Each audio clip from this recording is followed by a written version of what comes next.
교수님, 캠핑이나 야외 활동을 하다가 다쳐서 응급실을 찾는 사람들이 많나요?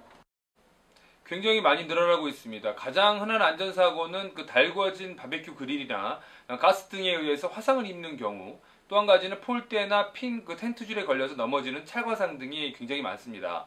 두 번째로는 진드기도 최근에 늘어나고 있지만 독사나 말벌, 해충, 풀독 또는 알러지 같은 이러한 어떤 환경 응급들이 또한 늘어나고 있는 추세에 있고, 해먹이나 나무 등에 의해서 낙상사고가 발생하는 경우가 있습니다. 이런 낙상사고는 골절로 이어질 수 있기 때문에 굉장히 조심하셔야 되고요. 가장 위험한 경우는 가스 질식이나 폭발로 인해서 인명을 해치는 경우도 생기기 때문에 굉장히 조심하실 필요가 있겠습니다. 보통 아이들이 많이 다치던데 이럴 때는 어떻게 대처해야 하나요?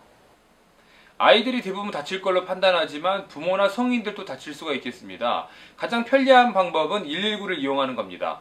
119에 있는 응급처치 도구를 이용해서 현장 처치를 받는 것이 가장 편리한 방법이 될 수가 있겠고, 또 다른 방법은 가까운 병원의 응급실을 찾는 것이 되겠습니다. 그러기 위해서는 가까운 병원의 위치를 사전에 익히시고 출발하시는 것이 큰 도움이 될 수가 있겠습니다. 또 한 가지는 일단 119하고 병원의 어떤 응급실을 가기 위해서 도착하는 것 동안에 현장 처치를 시행해야 되는 경우가 있는데, 이런 경우에는 어플을 이용한다거나 또는 인터넷을 이용해서 현장 처치 방법을 미리 익히셔서 현장에서 처치를 시행해 주는 것도 굉장히 중요한 방법이 될 수 있겠습니다. 일반인들은 응급 상황이 발생하면 당황하게 되는데 어떻게 준비해야 하나요? 선진국에서는 사고가 일어나지 않도록 사전에 안전에 대한 교육을 하는 걸 굉장히 중요하게 다루고 있습니다.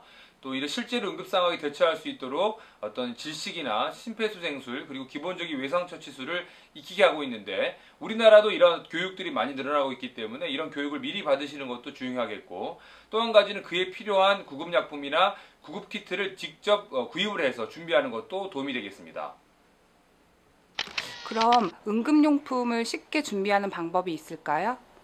비전문가가 올바르게 대처할 수 있는 응급용품을 구입한다는 것 자체가 사실상 굉장히 어렵습니다. 따라서 전문 회사의 도움을 받는 것이 비용도 절약이 되고 다양한 응급 상황에 대처할 수 있기 때문에 굉장히 좋은 선택이라고 볼 수 있습니다.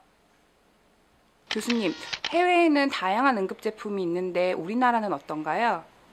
국내에도 전문 업체들이 굉장히 많이 생기고 있습니다. 하지만 최근에 비행기나 선박 같은 이런 특수한 어떤 위치에 장착되어 있는 이런 전문 응급 제품을 개발하는 회사가 하나 있는데, 넥스세이프라는 어떤 브랜드가 있습니다. 이 제품은 주로 이제 그 응급처치에 있어서는 굉장히 좋은 어떤 또는 믿을 만한 제품을 생산하고 있다고 볼 수가 있겠고, 또 한 가지는 이제 약품이 될 수 있습니다. 이런 상비약품도 굉장히 현장에서 사용을 많이 하게 되는데, 듀플러스라는 제품 또한 안전성에서 굉장히 권장할 수 있다고 볼 수 있습니다.